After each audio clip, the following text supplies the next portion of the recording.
ओम शांति। आज के अव्यक्तवाणी 1/3/1971। सिद्धि स्वरूप बनने की सहज विधि। सिद्धि स्वरूप हवार सहज विधि। तो बाबा बोलছেন सभी मास्टर त्रिकालदर्शी बने हो। সবাই আমরা मास्टर त्रिकालदर्शी की হয়েছি। त्रिकालदर्शी बनने से कोई भी कार्य असफल नहीं होता। আমরা যদি त्रिकालदर्शी হয়ে যাই, তারপরে যদি আমি কোনো কার্য করি, তাহলে আমি কিন্তু কোনো দিন असफल হব না। कोई भी कार्य करने से पहले अपने मास्टर त्रिकालदर्शी की स्थिति में स्थित होकर कार्य के आदि मध्य अंत को जानकर कर्तव्य करने से सदैव सफलता मिलेगी। तो बाबा আমাদেরকে বুঝিয়ে দিচ্ছেন যে কোনো কাজ আমরা কিভাবে করব। এখন যে কোনো কাজ করার আগে নিজেকে মাস্টার त्रिकालदर्शी স্থিতিতে স্থিত করতে হবে। তারপরে যে কাজটা আমি করতে চাইছি সে কাজটার আদি মধ্য অন্তকে জেনে নিতে হবে। মানে এই কাজটা আমার সামনে কেন এসছে, বর্তমানে কি করতে হবে, আর এখন যদি আমি এটা করি তাহলে এর ফল শেষের দিকে কি আসতে পারে। মানে ওই ব্যাপারটার আদি মধ্য অন্তটা জেনে নেব, তারপর আমি কর্তব্য করব। তাহলে বাবা বলছে সর্বদা সফলতা প্রাপ্ত করবে, अर्थात सफलता मूर्त बन जाएंगे व संपूर्ण मूर्त बन जाएंगे। তার মানে আমরা সফলতা मूर्त হয়ে যাব বা সম্পূর্ণ मूर्त হয়ে যাব। अभी जो गायन है, योगियों को रिद्धि सिद्धि प्राप्त होती है, वो कौन सी सिद्धि? বা বলছে এখন আমার গায়ন আছে कि যোগীরা রিদ্ধি সিদ্ধি প্রাপ্ত করে। तो সেটা কিসের সিদ্ধি? संकल्प की सिद्धि और कर्तव्य की विधि। तो সিদ্ধিটা হচ্ছে বা বলছে আমাদের জ্ঞানের দিক থেকে সংকল্পর সিদ্ধি আর কর্তব্যর বিধি। ये दोनों ही होने से जन्म सिद्ध अधिकार सहज ही पा लेते हो। মানে আমার যদি সংকল্পর সিদ্ধি থাকে আর কর্তব্যের বিধিটাও আমার যদি জানা থাকে, দুটোই যদি থাকে, তাহলে আমি জনমসিদ্ধ অধিকার মানে সফলতার সহজেই পেয়ে যাব। संकल्प की सिद्धि कैसे आएगी मालूम है? এবার প্রশ্ন, সংকল্পের সিদ্ধি কিভাবে আসবে? বা বলছে জানা আছে। संकल्पों की सिद्धि न होने का कारण क्या है? মানে সংকল্পর সিদ্ধি কিভাবে আসবে জানা আছে। সংকল্পগুলির সিদ্ধি না হওয়ার কারণ কি সেটা জানা আছে। क्योंकि अभी संकल्प व्यर्थ बहुत चलते हैं। বলছে কেন আমরা সংকল্পর সিদ্ধি পাচ্ছি না? কেন এখন আমাদের অনেক ব্যর্থ সংকল্প চলে। व्यर्थ संकल्प मिक्स होने से समर्थ नहीं बन सकते हो। হ্যাঁ, আমাকে বারে বারে বলছে না শ্রেষ্ঠ সংকল্প করতে হবে, তার জায়গায় আমি যদি ব্যর্থ সংকল্প যদি মিক্স করে দিই ওর সাথে, তাহলে তো আমি সমর্থ হতে পারবো না। जो संकल्प रचते हो उसकी सिद्धि नहीं होती है। তার মানে বাবা বলছে যে সংকল্প আমি রচনা করছি সেটার সিদ্ধি হয় না। কেন? আমার ব্যর্থ সংকল্প মিক্স থাকে, সেজন্য সমর্থ হয় না, সেজন্য সিদ্ধিও হয় না। तो संकल्पों की सिद्धि प्राप्त करने के लिए मुख्य पुरुषार्थ ये है। तो বাবা এখন বলে দিচ্ছেন সংকল্পগুলির সিদ্ধি প্রাপ্ত করতে হলে তার মুখ্য पुरुषार्थ হলো কি? पुरुषार्थ व्यर्थ संकल्प न रच समर्थ संकल्पों की रचना करो। ব্যর্থ সংকল্প রচনা করার দরকার নেই, সমর্থ সংকল্পগুলির রচনা করো। এর মধ্যে বাবা একটা প্রশ্নও জিজ্ঞেস করছিল, व्यर्थ संकल्पों की सिद्धि तो हो ही नहीं सकती है ना। মানে আমরা নিজেই ভেবেচিন্তে বুঝতে পারবো যে বাবা কেন বারে বারে আমাদেরকে বলছে ব্যর্থ সংকল্প একেবারে বন্ধ করে দিতে হবে। বাবা বলছে ব্যর্থ সংকল্প আমরা যদি রচনা করি সেটা কখনো আমাদেরকে সিদ্ধিপ্রাপ্ত করাতে পারে না। এটা তো আমরা নিজেও বুঝি, কিন্তু তবুও ব্যর্থ সংকল্প আমরা রচনা করি। তো বাবা বলেছে একেবারে বন্ধ করতে। रचना ज़्यादा रचते हो इसलिए पूरी पालना कर उन्हों को काम में लगाना ये कर नहीं सकते हो। মানে আমরা সংকল্প বেশি করে নিচ্ছি, রচনা অনেক বেশি হয়ে যাচ্ছে। এবার প্রতিটা সংকল্পকে সম্পূর্ণরূপে পালনা দিয়ে সে সংকল্পগুলোকে কাজে লাগানো সেটা আমরা করে উঠতে পারছি না।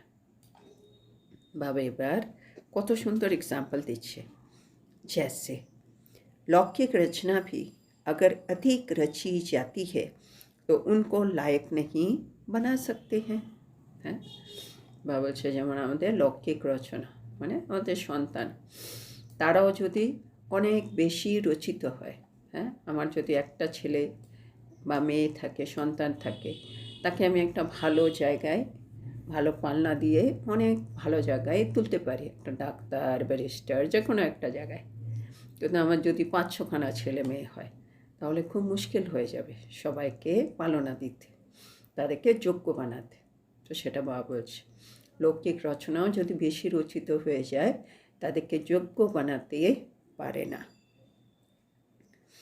इसी रीति से संकल्पों की जो स्थापना करते हो वो बहुत अधिक करते हो।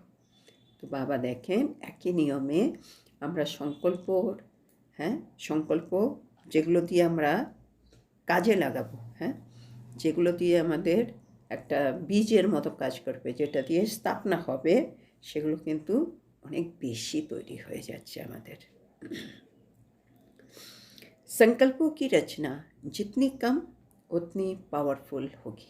এটা হচ্ছে ফর্মুলা, সংকল্প রচনা কম ততই পাওয়ারফুল। जितनी रचना ज़्यादा उतनी ही शक्तिहीन रचना होती है। রচনা বেশি মানে সংকল্প রচনা বেশি, কিন্তু রচনার মধ্যে তখন শক্তিহীন অবস্থা থাকবে। তো संकल्पों की सिद्धि प्राप्त करने के लिए पुरुषार्थ करना पड़े। এটাই হচ্ছে এখন পুরুষার্থ। এই সংকল্পর সিদ্ধি প্রাপ্ত করার জন্য এটাই হচ্ছে আমাদের পুরুষার্থ। হ্যাঁ, মানে সমর্থ সংকল্প করতে হবে, ব্যর্থ সংকল্প বন্ধ করতে হবে। রচনা যত কম অতই এগুলো শ্রেষ্ঠ হবে, পাওয়ারফুল হবে। ব্যর্থ রচনা বন্ধ করো। ব্যর্থ রচনা এবার সংকল্পের রচনা বন্ধ করো। नहीं तो आजकल व्यर्थ रचना कर उनकी पालना में समय बहुत वेस्ट करते हैं। বাবা দেখছেন আজকাল আমরা আগে তো ব্যর্থ রচনা করে ফেলি, তারপরে তাদের পালনা করতে গিয়ে আমাদের অনেক সঙ্গম যুগের অমূল্য সময় নষ্ট হয়ে যায়। तो संकल्पों की सिद्धि और कर्मों की सफलता कम होती है। আর তার ফলে কি হচ্ছে, সংকল্পগুলির সিদ্ধি আর কর্মের সফলতা দুটোই কিন্তু কমে যাচ্ছে। कर्मों में सफलता की युक्ति है। হ্যাঁ, এবার বাবা একটা ফর্মুলা দিচ্ছে, আমি যদি সত্যি চাই কর্মের মধ্যে সফলতা পাই, তার জন্য যুক্তি হলো মাস্টার ত্রিকালদর্শী बनना। তো কর্মের সফলতা মানে মাস্টার ত্রিকালদর্শী হতে হবে। এবার মাস্টার ত্রিকালদর্শী মানে কি? कर्म करने से पहले आदि मध्य और अंत को जानकर कर्म करो। কর্ম করার আগে আদি মধ্য অন্ত এই তিনটেকে ভালো করে জেনে নাও, তারপরে কর্মটা করো। न कि कर्म करने के बाद अंत में परिणाम को देखकर फिर सोचो। হ্যাঁ, না হলে কি হবে, কর্ম করার পরে আমি শেষের দিকে গিয়ে পরিণামটা দেখব, তারপরে আবার ভাববো ইস এটা না করলে হতো, এটা না বললে হতো, এগুলো পরে ভাবছি। কেন আমি ত্রিকালদর্শী হয়ে आगे आदि मध्य अंतटा जांचाई করে নিইনি। इसलिए संपूर्ण बनने के लिए इन दो बातों का ध्यान देना पड़े। সেজন্য সম্পূর্ণ হতে গেলে আমাদেরকে এই দুটো কথার উপরে ধ্যান দিতে হবে, है ना। संकल्पेर सिद्धि और कर्तव्येर विधि और सफलता पाওয়ার জন্য मास्टर ত্রিকালদর্শী হতে হবে। ये प्रवृत्ति वाला ग्रुप है, हैं सामने যারা বসে আছে সবাই হচ্ছে প্রবৃত্তির मार्गेर आत्मारा বসে আছে। तो प्रवृत्ति में रहते इन दोनों बातों का ध्यान देने से सर्विसेबल बन सकेंगे। তাহলে বাবা বলছে প্রবৃত্তি থাকলেও এই দুটো কথার দিকে যদি তোমরা ধ্যান দাও তোমরা কিন্তু সার্ভিসেবল হতে পারবে। सर्विस सिर्फ मुख से नहीं होती है, हैं बाबा যখনই সেবার কথা বলছে বাবা বলছে সেবা শুধু মুখ দিয়ে কিন্তু হয় না, लेकिन श्रेष्ठ कर्मों द्वारा भी सर्विस कर सकते हो, हैं मुख দিয়ে ভাষণ দিয়ে বাবার পরিচয় দিয়েই খালি সেবা হবে না, কিন্তু নিজে শ্রেষ্ঠ কর্ম করে দেখাই তাতেও কিন্তু অনেক সেবা হবে।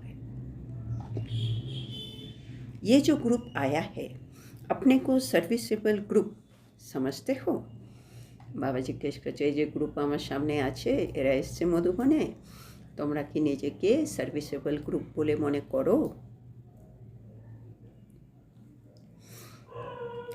इस ग्रुप में जो अपने को सर्विसेबल समझते हैं वो हाथ उठाओ। बाबा বলছে এই গ্রুপের মধ্যে যারা নিজেকে সার্ভিসেবল বলে মনে করে तारा हाथ तोलो। अब जिन्होंने सर्विसेबल में हाथ उठाया है वो सर्विस में समय निकाल के मददगार बन सकते हैं। तो কিছু আত্মারা নিশ্চয় হাত তুলেছে। এবার বাবা নেক্সট প্রশ্ন, যারা সার্ভিসেবলের জন্য হাত তুলেছো তারা কি সার্ভিসের জন্য সময় বের করে বাবার এই কাজের মধ্যে মদদগার হতে পারবে, সাহায্যকারী হতে পারবে? মানে सर्विसेबल होले और एकटू बाबार साहाय्यकारीও होते हबे। माताओं की मदद से बहुत नाम वाला हो सकता है, सामने मायरा बसे आछे तो बाबा बोलছে मातादेर साहाয্যে অনেক বেশি খ্যাতি किन्तु होते पारे। जितने आए हैं उतने सभी हैंड्स सर्विस में मददगार बन जाए तो बहुत जल्दी नाम वाला कर सकते हो। बाबा बोलছে যতজন বাবার সামনে বসে আছেন তারা সবাই যদি বাবার সার্ভিসে সাহায্যকারী হয়ে যায় তাহলে বাবা বলছে অনেক তাড়াতাড়ি বাবার নাম বালা হয়ে যাবে, মানে বাবার নাম বিখ্যাত হয়ে যাবে। क्योंकि जुगल मूरत बन चलने वाले हो। কেন? অনেক তাঁতি হবে, কেননা मातारा तो संसारे आछे तारा जुगल मूर्ति हुए चलबे। इसलिए ऐसे जुगल सर्विस में बहुत अपना शो कर सकते हो। सेजন্য এরকম जुगल যারা জ্ঞানে চলছে তারা অনেক আত্মাদের সামনে নিজের শো করতে পারবে। ऐसे कर्तव्य करके दिखाओ जो आपके कर्तव्य हर आत्मा को आपकी तरफ আকর্ষণ করে। বাবা বলছে এখন মানে মাতাদেরকে বলছে এখন এমন কর্তব্য করে দেখাও যে তোমার কর্তব্য দেখে অনেক আত্মারা তোমার দিকে আকর্ষিত হবে। माताओं का ग्रुप सो भी ऐसी माताएं जो कि युगल रूप में चल रही है उनको समय निकालना सहज हो सकता है। बाबा যেটা তো মাতাদের গ্রুপ, তার মধ্যে এমন মাতারা এসছে যারা কিনা যুগল রূপে চলছে, মানে দুজনেই জ্ঞানে চলছে। বাবা বলছে তাদের পক্ষে কিন্তু সময় বের করা সহজ হতে পারে। अभी भी समय निकाल कर ही आई हो ना। এবার টাইম অনেক সময় পাওয়া যায় না, সেজন্য বাবা আরও সুন্দর করে বোঝাচ্ছেন। এখানে মানে মধুবনে এসছি 8-10 দিন যে সময় নিয়ে, তো বাবা বলছে এখনও তো সময় বের করে এসেছো তাই না? अभी भी आपके पीछे प्रवृत्ति चल रही होगी ना, है অনেক সময় মনে হয় আমরা চলে গেলে সংসার কিভাবে চলবে। তো সে বাবা বলছে, এখন সময় বের করে এখানে এসছো, তো এখনও তোমাদের পেছনে তোমাদের প্রবৃত্তি, তোমাদের সংসার চলছে তো।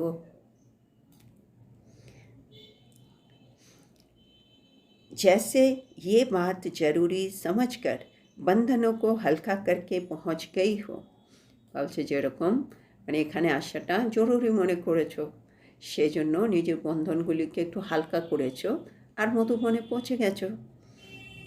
ऐसे समय प्रति समय अपने प्रवृत्ति के बंधनों को हल्का कर सर्विस में जितनी मददगार बनती जाएंगी, একইভাবে মানে সময় অনুযায়ী নিজের প্রবৃত্তির বন্ধনগুলোকে একটু হালকা করো আর সার্ভিসের মধ্যে মানে বাবার সেবার মধ্যে একটু সাহায্যকারী হও, তাহলে কি লাভ হবে। तो अपने प्रवृत्ति के बंधनों को हल्का कर सर्विस में जितना मददगार बनती जाएंगी, उतना ही ये हिसाब किताब जल्दी छुट्टू होगा।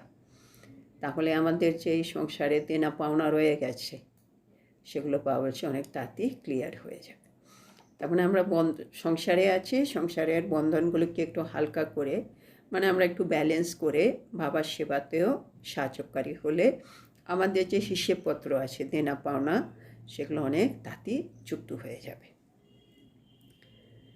तो माताओं को ऐसे मददगार बनने में ही अपनी उन्नति का साधन समझना चाहिए।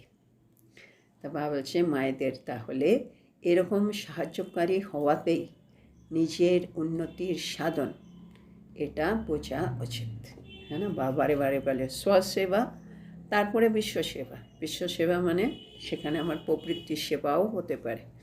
তো নিজের সেবা কখন, আমাদের তো 4টে সাবজেক্ট, তো তার মধ্যে তো একটা সেবাও আছে, তো সেবাও তো করতে হবে। আর সেবা করতে হলে যে বন্ধনে আমরা আছি সে বন্ধনগুলোকে একটু হালকা তো আমাদের করতেই হবে। সেন বাবা বলছে তুমি মানে নিজেরা বোঝো কি এই যে আমি বাবাকে প্রবৃত্তি থেকে কিছুটা সময় বের করে বন্ধনগুলোকে একটু হালকা করে আমি যে বাবাকে সেবা করছি, এতে কিন্তু আমি আত্মার উন্নতি হচ্ছে, হ্যাঁ। আমার দেনা পাওনা কমছে, আমার কিছু প্রালব্ধ বাড়ছে, হ্যাঁ, আত্মার মধ্যে অনেক গুণ শক্তি বাড়ে। তো সেজন্য এটাতে আমার উন্নতি, এটা বোঝো। বাবা এটা বোঝাচ্ছেন। सुनना और सुनाना दोनों ही अनुभव करना चाहिए। एक तो হচ্ছে শোনা আর একটা হচ্ছে শোনানো। বাবা বলছে দুটোই অনুভব করা উচিত। जैसे बाप मददगार बनते हैं वैसे बच्चों को भी मददगार बनना है। বাবা বলছে যেমন বাবা সাহায্যকারী হয়েছেন, হ্যাঁ, বাবা এসছেন, বাবা আমাদের সাহায্য করছে, হ্যাঁ, দেবতা হওয়ার জন্য। এই পৃথিবীতে সব আত্মা মুক্তি, জীবন মুক্তি পাক, সত্যযুগ আসুক, দুঃখধাম শেষ হোক, কত কিছুর জন্য বাবা সাহায্যকারী হচ্ছে। একইভাবে আমাদেরও এখন বাবার সাহায্যকারী হতে হবে। বাবা তো একা পারবে না, সেজন্য বাবা আমাদেরকে অ্যাডপ্ট করেছে। তো বাবা যেমন আমাদের সাহায্যকারী, আমাকেও বাবার সাহায্যকারী হতে হবে। यही मदद लेना है, মানে বাবাকে সাহায্য করা মানে আমি বাবার সাহায্য পাওয়ার অধিকারও পেয়ে যাচ্ছি। তো এটাই হচ্ছে সাহায্য নেওয়া। মানে বাবা আমার সাহায্য করবে কেন, কেন আমি বাবাকে সাহায্য করছি। তো বাবা বলছে বাবাকে সাহায্য করা মানেই হচ্ছে এই সাহায্য নেওয়া। तो ऐसी इस ग्रुप में शक्ति भरकर जाना जो अपने बंधनों को हल्का कर सर्विस में मददगार बन सको। তাহলে বাবা বলছে এই গ্রুপে যাওয়ার আগে নিজের মধ্যে শক্তি ভরে যাবে, এখান থেকে যখন আমি ফিরে যাব আমি প্রবৃত্তিতে গেলেও আমার বন্ধনগুলো যেন হালকা থাকে, আমি যেন বাবার সার্ভিসে সাহায্যকারী হতে পারি।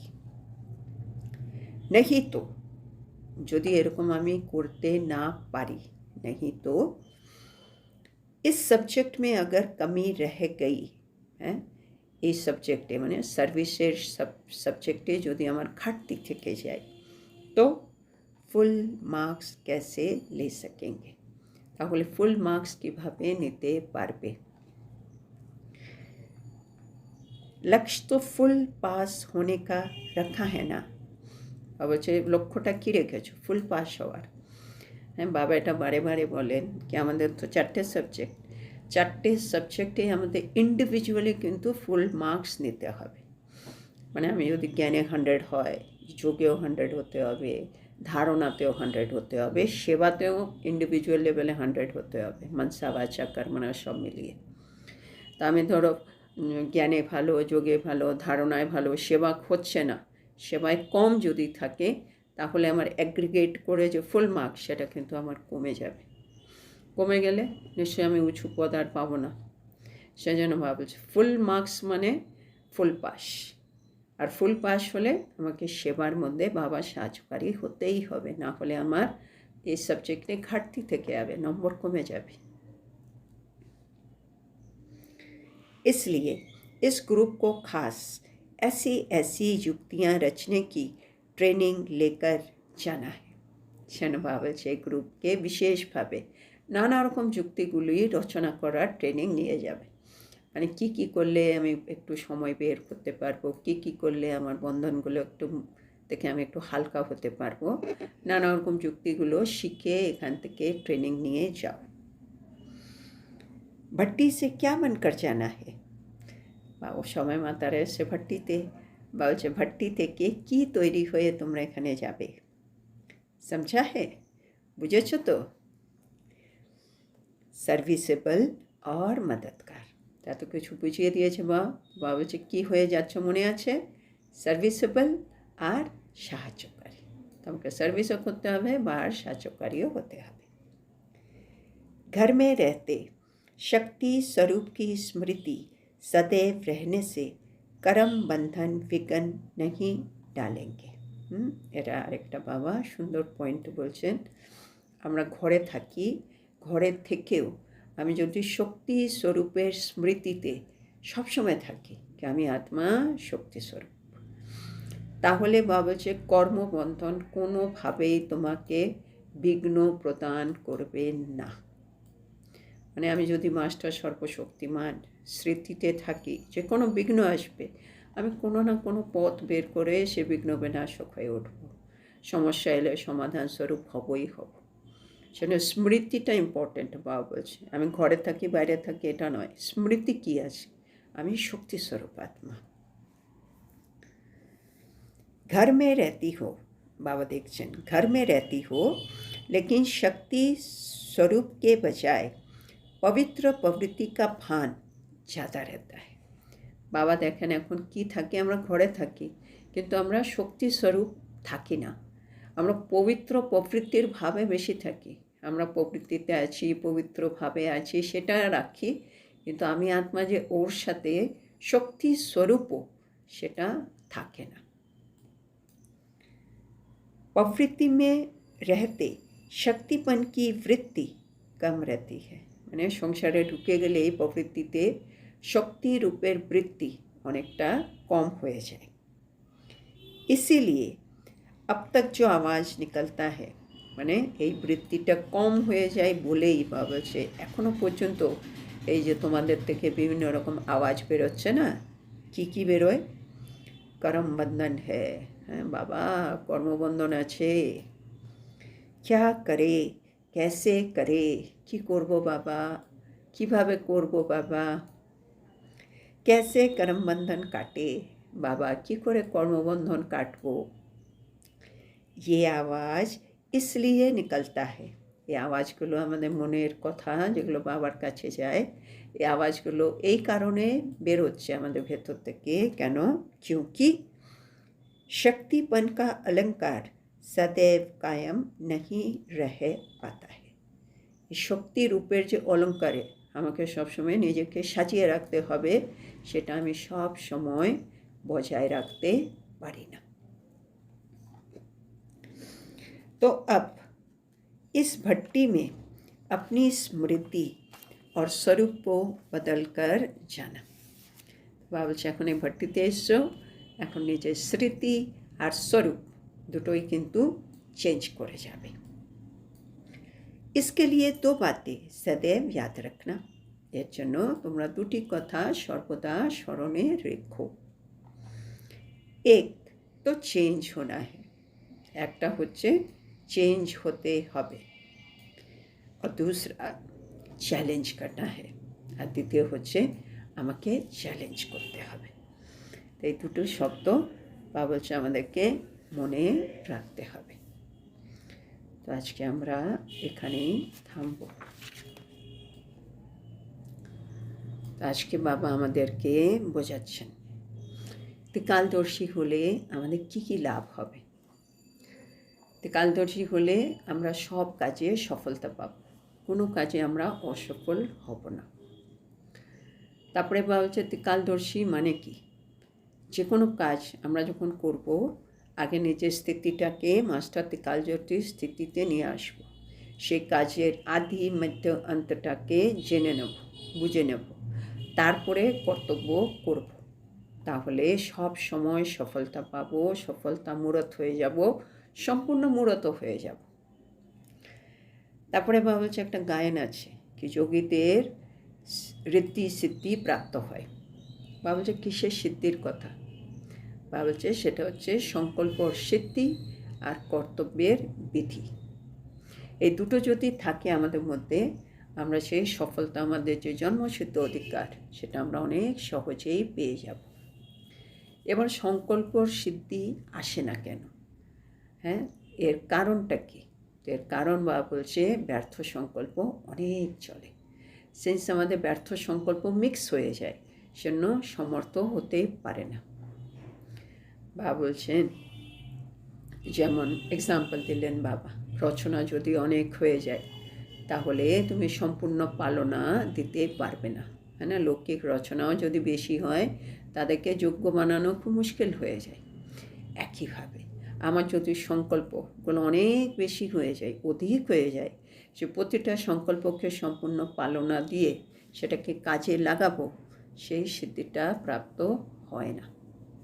সেই জন্য বাবা বলছেন সংকল্পের রচনা কম করো, তাহলে ওটা পাওয়ারফুল হবে, বেশি করলে ওটা শক্তিহীন হবে।